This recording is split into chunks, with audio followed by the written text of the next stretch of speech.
Saludos estudiantes, ¿cómo están? Continuamos la unidad 2, descripción del proyecto y análisis de procesos.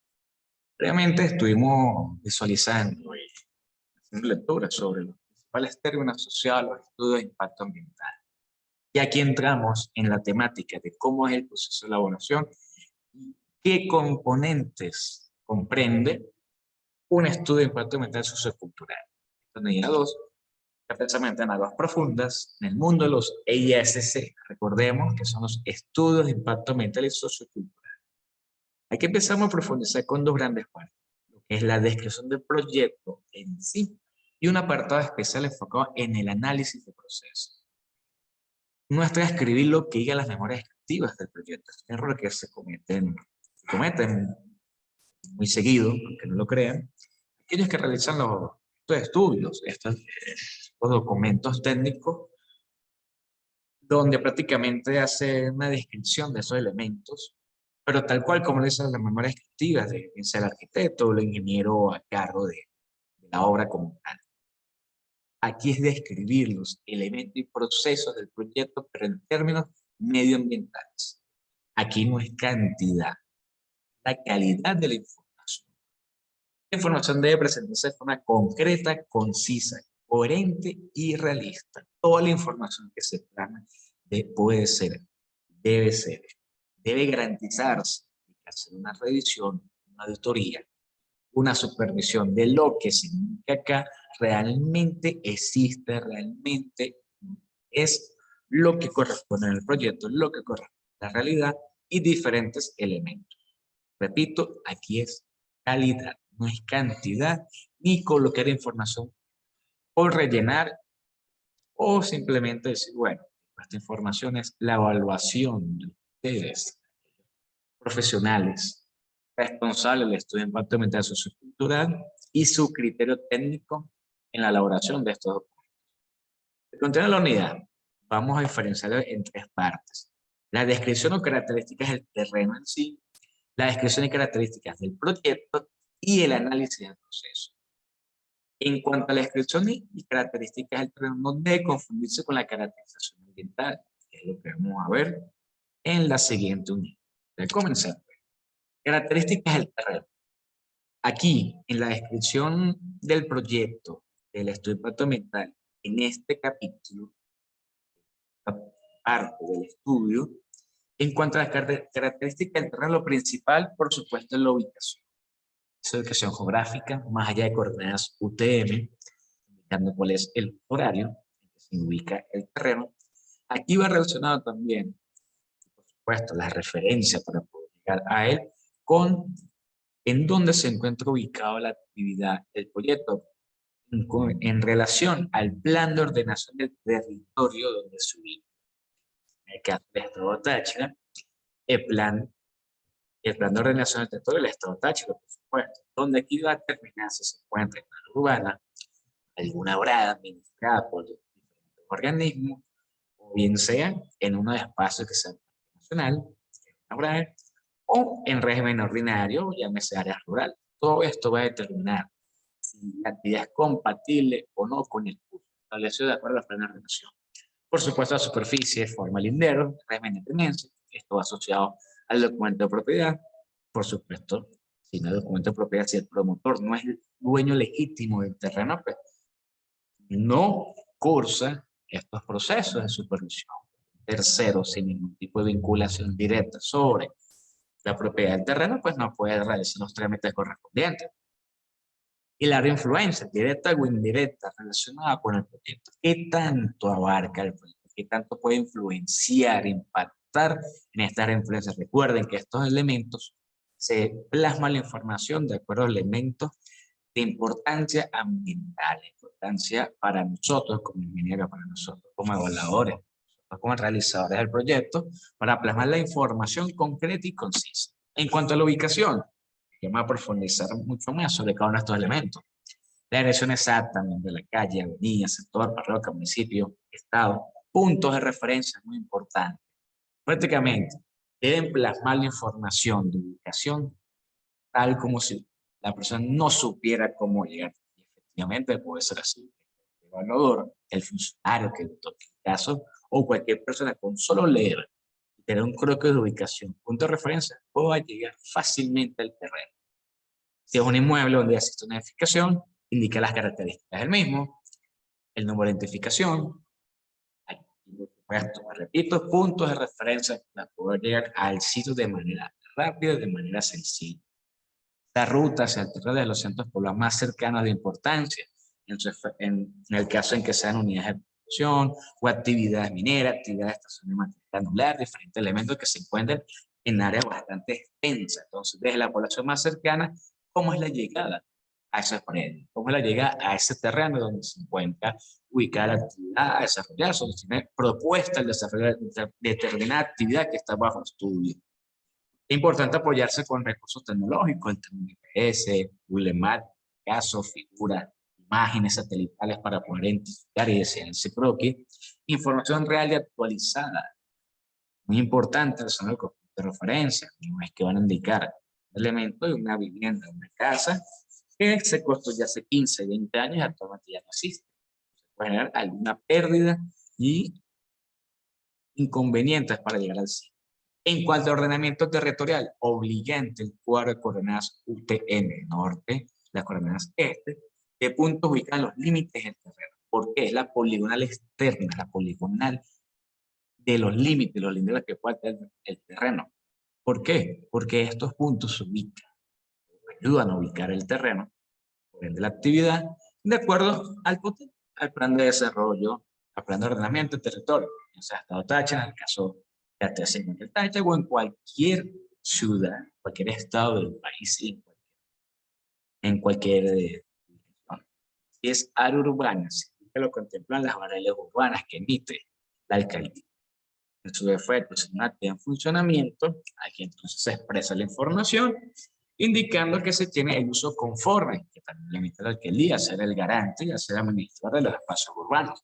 Si es una esa BRAE, área bajo el régimen de administración especial, debe indicarse quién es el administrador, si es el ministerio con competencia ambiental, o competencia agrícola, o parte de industria y comercio, o el tecnológico, diferentes ministerios que tienen actualmente competencia sobre estas áreas. Por supuesto, dentro de una área urbana no existe una BRAE, no hay solapamiento en cuanto a los usos establecidos. Pero dentro de las áreas urbanas pueden existirse parques recreacionales o figuras jurídicas que en las ordenanzas municipales existen y regulan igualmente las actividades y las acciones y condiciones que tanto se puede desarrollar en estas áreas. Por eso es que en tanto las BRAE y estas figuras que son de zonas verdes o parques municipales, diferentes elementos en caso de ordenanza, en caso de los municipios, existe un reglamento, un plan de ordenamiento. O sea, allí si existe o no existe. Hay una fuente directa que son los planos de levantamiento. Si el proyecto no tiene un levantamiento topográfico, no, por ahí existe la primera gran falla. Debe existir ya plano, lo tiene que tener a la mano a la hora de hacer el análisis y levantamiento. En cuanto a la superficie forma de indicar el régimen de tendencia, por supuesto, pues está relacionada directamente con lo que corresponde al documento de propiedad. Aquí se indican los derechos adquiridos sobre la tenencia del terreno. ¿Quién es el dueño? Si hay un contrato de arrendamiento, en todo caso, una adjudicación, un comodato entre las partes. Muy importante indicar esta información. También que puede suministrar estos el documento de propiedad, régimen de tenencia, la superficie total del terreno. Si viene a indicar en el documento de propiedad, o el adelantamiento topográfico, que es más exacto, ya que es más actualizado, sobre todo en aquellas propiedades que datan de hace bastantes años, varias décadas, pues no es tan exacta la propiedad como si fuera el adelantamiento topográfico. Se expresa la forma del terreno, sin polígonos glacis, el terreno se asemeja a una circunferencia o a un rectángulo, un polígono regular de tantos puntos, significa a qué se asocia la figura que conforma ese polígono regular del terreno. Expresa también los linderos, referencia a esos 4 puntos terrenales, que hay al norte, que hay al sur, que hay al este y que hay al oeste. Aquí en el caso de aquellos terrenos que son de bastante data, Hablan de oriente y poniente, hablando sobre el este y oeste, por donde está el sol, por donde se oculta. Algunos hablan inclusive que va de un punto de la piedra de X hasta un riachuelo. Esto en la actualización de los contenidos, allá en el campo, ahí se verifica, data, y se plasma la información real para hacer la mejor interpretación de lo que dice el documento de propiedad. Si se trata de una actividad que se desarrolla en un mueble alquilado o bajo contrato de arrendamiento, debe hacerse referencia sobre esto. ¿Cuál es el inicio de ese contrato? ¿Cuál es la culminación? Todos estos elementos tratan de demostrar y comprobar de que se tiene derechos sobre la propiedad para poder realizar la actividad. Porque todo es por eso, un inmueble ya construido y se está haciendo una remodelación o cambios internamente. El documento de propiedad del terreno es la principal fuente de información en este punto y debe estar debidamente registrado. El documento, que son acuerdos privados, aunque esté firmado entre las partes, no por un abogado, si no está registrado, realmente no reviste para efectos legales ante el estudio de impacto ambiental. Está debidamente registrado este documento. En cuanto a las áreas de influencia, cuando hablamos de influencia inmediata, se limita al área del terreno donde se propone el desarrollo del proyecto. Y pueden darse dos casos. El área total del proyecto, sea una, el área total del terreno, que es mucho más amplia, sea otra, y por supuesto es más grande. Entonces tenemos el área del proyecto, que pueden ser 100 hectáreas, y el área del terreno puede ser 1000 hectáreas, conociendo números tan altos. Prácticamente el proyecto solamente se relaciona a la construcción de una edificación que va a ocupar una superficie, un área de 280 metros cuadrados y tengo un terreno de 7000 metros cuadrados. Por lo tanto, tengo un área de influencia inmediata que serían 1280 metros cuadrados.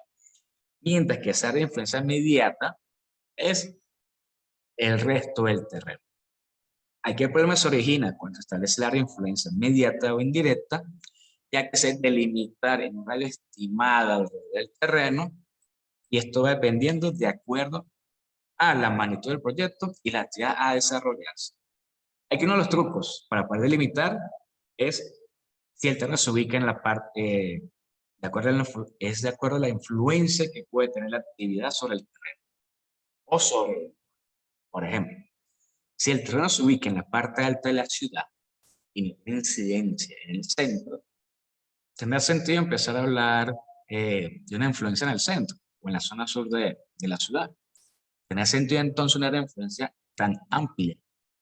Si no influye, que es un análisis que se hace varias hipótesis, puede ser que el proyecto pueda afectar, pueda influenciar el terreno del vecino o el de la esquina, o ir más allá, se coloca. Ahí empieza a delimitarse en mi área de influencia inmediata o indirecta. ¿Por qué hay que delimitar muy bien estas dos áreas? Porque aquí se circunscribe este radio, dos radios de influencia inmediata, es donde se van a generar mis impactos ambientales, a identificar y a proponer las medidas de control correspondientes y, por supuesto, el plan de supervisión. En cuanto a las características del proyecto, ya entramos, vimos las características del terreno, vemos las características del proyecto. Se reitera, no es transcribir lo que dice la memoria descriptiva del arquitecto, o el ingeniero, o el artista, o la persona que hizo la memoria descriptiva del proyecto. En hacer énfasis en tres aspectos, tres elementos. La propuesta de desarrollo, que es descripción y ubicación de elementos que conforman el proyecto, y la distribución de áreas. ¿Cómo son esas distribución de áreas con respecto al terreno? Los servicios básicos y otro tipo de servicios, principalmente agua potable, aguas servidas o residuales, como el servicio eléctrico, como el servicio del aseo urbano, el transporte en esa zona. Y finalmente las fases, etapas y actividades, una descripción de las fases que tiene el proyecto, de las actividades que se van a desarrollar, pero no todas las actividades, sino que hay actividades que tienen de orden o vinculación con la temática ambiental. Hay actividades que pueden ser capaces de degradar o generar un impacto ambiental en mi área inmediata o área mediata. Y por supuesto un programa estimado de la ejecución de estas actividades. En cuanto a la propuesta de desarrollo, esa destrucción de elementos, indica qué tipo de proyecto es, si es habitacional, bueno, si es de servicios, o sea, la adecuación incluso de una actividad, puede ser una sala de matanza, que está en pleno desarrollo, que está operativa, pero está adecuándose para cumplir con la normativa ambiental, o sea, por el tema de la generación de flentes, generación de emisiones, diferentes elementos. ¿Cómo se va a desarrollar el proyecto? ¿Etapa? ¿O será en varias etapas? Entonces, se describe cada etapa. ¿Qué va a pasar esta primera etapa, que va a ser en 5 años? La segunda etapa comprende 10 edificios más que van a hacerse en 10 años, o van a ser 3 etapas de 2 años cada una y progresivamente va a ir aumentando. Todo se indica aquí. Es muy importante tener esa comunicación con el proyecto para que diga a la realidad cómo va a ser ejecutado el proyecto. O, sí, una sola etapa, o en 1 año, en 2 años, todo va dependiendo también de la magnitud del proyecto. Se debe indicar si el terreno ha sido objeto de alguna afectación por anterioridad, qué antecedentes hay sobre este terreno, y si dicha afectación condiciona o no la propuesta del proyecto. Puede ser que una primera etapa hace 20 años, y ahora para la segunda etapa hay que hacer modificaciones. La primera etapa, la etapa inicial, en cuanto a realidad, en cuanto a servicio, en cuanto a ampliación de las redes de aguas residuales, por ejemplo, en ampliación de un tanque para agua potable, porque pero fue solamente para la fase 1. Por lo tanto, si vas a construir 5 edificios más o 50 viviendas más, ese tanque no va a tener la capacidad para poder usar el almacenamiento, ni la red que existe va a ser capaz de hacer la distribución de agua potable para las nuevas unidades habitacionales. Como por dar un ejemplo.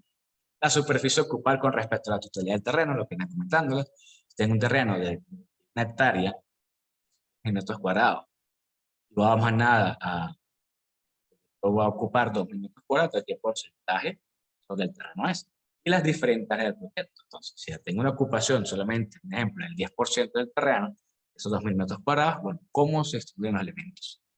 ¿Dónde va ubicado cada uno de estos?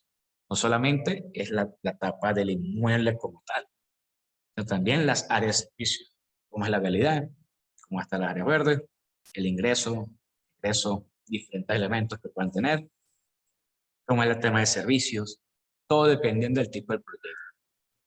Si es por ejemplo, un proyecto de estación de materia granular, bueno, va a estar ubicada el área de extracción netamente, o las áreas de extracción a lo largo del río, tomando en cuenta que sea del lecho de río, cómo va a ser desarrollado la etapa de almacenamiento, el procesamiento, las vías de comunicación interna que pueden existir dentro del proyecto, tanto en la fase de operación como más adelante en ocupación y demás elementos. Todos estos puntos se explican aquí y fácilmente se puede describir en un cuadro donde se especifique el área ocupada y su uso. En cuanto a los servicios básicos y otro punto muy importante, se puede llamar que este es el segundo filtro para poder determinar si es viable o no un proyecto. El primero, a recordar que es la ubicación de acuerdo al plan de ordenación del territorio. Si la actividad es compatible de acuerdo al plan de ordenación, chévere. Ya si es incompatible, ubicar una OBRAE, resulta que esa OBRAE no se puede desarrollar ese proyecto, lastimosamente va negado. Exactamente va negado la actividad.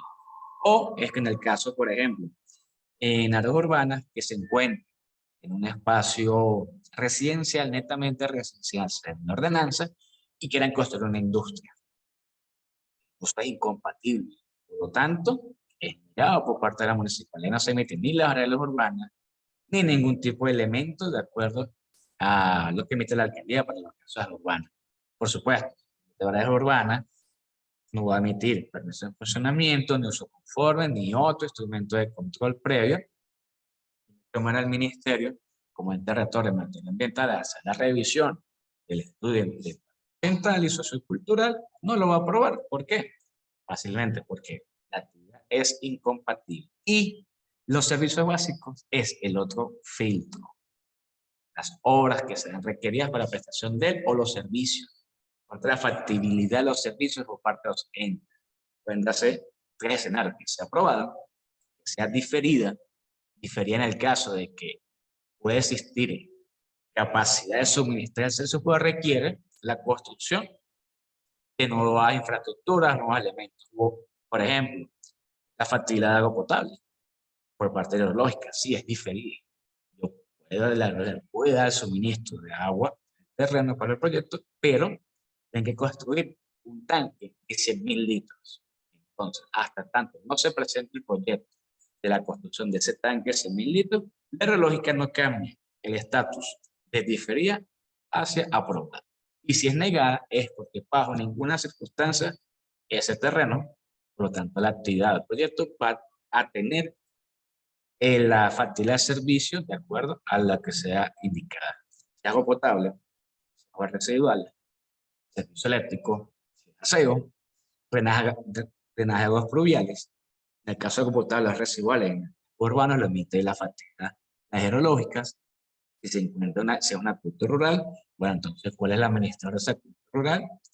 La factibilidad de que sí es viable. Al incluirse esa nueva actividad, no va a haberse afectado el cuerpo de agua, no se ha afectado ese producto, ni los beneficiarios que están allí. En cuanto a aguas residuales, es muy importante porque no puede existir la red en el sitio, esa red de cloaca por el sector, puede estar colapsada. Por lo tanto, esa nueva carga que representa el proyecto va a terminar de colapsar y generar graves problemas ante las comunidades. O simplemente no hay una red de cloacas, pero existe un cuerpo de agua cercano.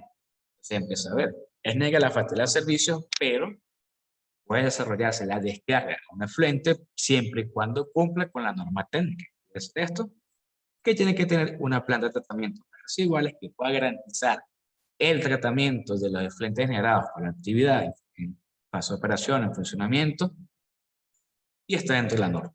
No hay problema por allí. Bueno, el servicio eléctrico, el tema del aseo, muy importante, actualmente el tema de la problemática con los residuos y el sólido, debe garantizarse también estos elementos. Aquí importante, los antecedentes de las redes de servicio del sector, cómo se ha dado, cómo ha sido el crecimiento. Muy importante el tema de los servicios. Ahora bien, ya se describió la característica del terreno, ya sabemos qué se va a construir, en cuántas etapas, en cuántos años, ya sabemos cómo son los servicios básicos, temas, si va a tener los servicios básicos, todo chévere. Entonces vamos a la descripción de las fases, etapas y actividades. Aquí se hace un desglose, son diferentes elementos. En las etapas, hasta la identificación de las acciones, entendiendo estas últimas como la unidad capaz de establecer una relación causa-efecto con el entorno o el ambiente que lo esa actividad es la unidad que se analiza, que es la que puede influir y alterar la calidad ambiental de los factores ambientales. ¿Qué pasa entonces? La unidad 1 en cuanto a los términos, que esa actividad es la que me va a alterar el factor ambiental. Va a hacer esa modificación del efecto ambiental y por supuesto su análisis al determinar si es positivo o negativo ya el impacto ambiental. Todo nace en esa actividad. De etapa o fase son las que conforman la estructura vertical del proyecto. Y las acciones activas, la causa simple, concreta y directa, que está bien definida y localizable del proyecto. Para no va a ser un movimiento de tierra que indica en qué área, en qué parte. La remoción de capa vegetal, perfecto, una actividad de acción, ¿dónde se va a desarrollar? ¿Cuánta la superficie que se va a hacer esta remoción de capa vegetal? En cuanto a la parte de la experiencia, ¿cuáles son las fases básicas de un proyecto? Podemos establecer 5. La primera fase de estudios previos, diseño y permiso sería una fase de preconstrucción, construcción, operación y mantenimiento. Y hay una que muchos se les olvida, que es la fase de abandono o clausura. ¿Por qué? Porque puede hacer caso de que el proyecto no sea culminado y quede a medias. Se haga la remoción de capa vegetal, movimiento de tierra y de repente se abandona el proyecto. Queda un terreno totalmente desnudo, sin cobertura vegetal y empieza el proceso erosivos. Empieza entonces la afectación de terrenos aledaños, terrenos cercanos, por material particulado generado con hace un viento. El terreno desnudo y hay tierra, ¿qué pasa? Levanta el polvillo y demás elementos y está afectando entonces terrenos al lado. Hay afectación entonces de las vías respiratorias de los vecinos, de las poblaciones, de una escuela cercana, área de contacto. Eso es muy importante acá. Y vamos a hacer los primeros, hacer algunos tips, algunos descripción de elementos, de cómo tienen que presentarse de información en cada una de estas fases del proyecto. En cuanto a estudios previos de diseño y permisología, es la concepción del proyecto, la inversión, el tema administrativo, el estudio de impacto ambiental, todas aquellas actividades que se relacionan con eso. ¿Qué si se hace el estudio de suelo? ¿Qué si se hace el estudio de impacto ambiental? La permisología ante la alcaldía, el ministerio con competencia ambiental, contratación de personal, todos aquellos elementos de orden administrativo. La etapa de preconstrucción, las principales actividades que van vinculadas o que tienen importancia para el análisis ambiental dentro del estudio de impacto, prácticamente es lo que es la preparación, o todas las actividades relacionadas con la preparación y adecuación del terreno. Bien sea para obra de construcción, que si losas, sanitario, depósitos, techos, todo para el personal que va a trabajar en la obra. Igualmente aquella remoción de capa vegetal y movimiento de tierra. Y cabe destacar, una de las fases es señalar qué materiales son los que se emplearán, cuál es la maquinaria, equipo y un estimado del personal obrero profesional que va a emplearse y que van a esta fase. Un estimado. No es que tienen que hacer exactamente cuántas las personas que van a trabajar, sino un estimado. Aquí uno de los trucos, uno de los tips, manejar un red. En esta primera fase de preconstrucción, bueno, van a trabajar un estimado de entre 20 a 25 personas. Ya se sabe. Si hay preconstrucción, por supuesto, una etapa de construcción. Aquí ya contempla la descripción detallada de la etapa de construcción, las acciones y requerimientos necesarios para la materialización de las obras físicas. Ya lo que es infraestructura, que son los cimientos, las bases, la superestructura, que es prácticamente las edificaciones, los inmuebles. Si ya tiene un proceso de adecuación, un inmueble ya establecido, una actividad en funcionamiento, pues la descripción de qué tanto se va a hacer para adecuar esa estructura, para adecuar ese inmueble. Si hay una demolición, se construyen nuevas paredes, nuevos locales, plan de tratamiento, nuevas redes de servicios, ampliación de las redes de servicios existentes, todo es etapa de construcción. O una fase de mantenimiento, que es todo relacionado con el funcionamiento, operación y habitabilidad en el caso de proyectos habitacionales y el mantenimiento de los inmuebles construidos. En este caso, entonces, un proyecto urbanístico ha de ser habitado, todas las unidades habitacionales, residencias, residencial, ¿qué va a pasar? Bueno, hay un consumo de agua, hay una generación de residuos y desechos, generación de emisiones, aumento del tráfico, hay una limpieza constante de las áreas comunes, generación de X o Y cantidad de elementos, diferentes actividades que van relacionadas con esa ocupación y operación y mantenimiento de las áreas relacionadas con el proyecto. ¿Con qué? Abandono de clausura. Es la fase final del proyecto. Una vez ejecutadas todas las horas de peso de refiere al proyecto, contempla desmovilización de equipos, herramientas y personal del área. Entonces, abandono, porque una de las fases del proyecto se paralizó la obra, o clausura, que ya es el cierre. Terminé más edificios, terminé ya mi actividad, mi proyecto, chévere. Entrego, desmovilizo todo el proceso, todo mi equipo de construcción, desmantelo las áreas de los obreros, las áreas comunes para el personal de la obra y dejo el terreno listo ya para su operación y mantenimiento. En cuanto a actividades de las fases, dentro de esta acción solo interesan las que pueden causar un efecto ambiental, es decir, esa modificación de mi factor ambiental, y aquellas que pueden ser identificadas, bien sea de carácter negativo o positivo. Además de cumplir con estas características, dos partes, las acciones que se pongan en estos listados o árboles deben ser simples y concretas. Por supuesto, causar un efecto directo.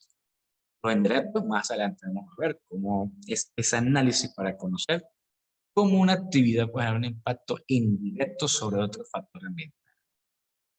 ¿Cómo se describen las actividades? Sencillas y claras. Aquí no hay cantidad, se requiere la información concreta. ¿Se remoción de capa vegetal? ¿Cómo se hace la remoción de capa vegetal? ¿Es maquinaria? ¿No sé, manual? ¿A qué superficie? ¿Cuánto es el grosor del horizonte orgánica? Puedes calcularse cuánta es la cantidad de material inerte generado por la remoción de la capa vegetal que va a generarse en mi terreno. El ejemplo, la remoción de la capa vegetal, bueno, en cuanto a superficie, cuánto el espesor, porque entonces vamos a saber cuánto el equipo, pues la máquina de utilizarse, cuánto personal va a ser responsable de esta actividad. Por supuesto, el cronograma de ejecución. Aquí es un tiempo estimado, que se entiende de que saber exactamente cuántas semanas, cuántos meses se va a llevar determinada actividad es muy difícil, porque ya depende de distintas variables y es muy engorroso incluso en algunos momentos. Pero se hace de manera ideal, bueno, cuánto tiempo podrá llevarse. Entonces, sentarse con el proyecto de acuerdo a su planificación. Y recuerden que en la descripción del proyecto habíamos indicado cuánto es el tiempo universal del proyecto. 2 años, perfecto. Entonces ya saben que tienen que colocar 2 años. La pueden colocar uno, pueden decir, ajá, pero si me están diciendo anteriormente que eran 2 años, ¿por qué aquí me hablan de uno solo? ¿Qué pasa en el segundo año entonces? Y sale el desglose de los tiempos que se utilizará para el desarrollo de cada actividad a través de un cronograma. Tengo la fase del proyecto y la actividad. Y la estimación de la semana, mes o los días que pueda corresponder.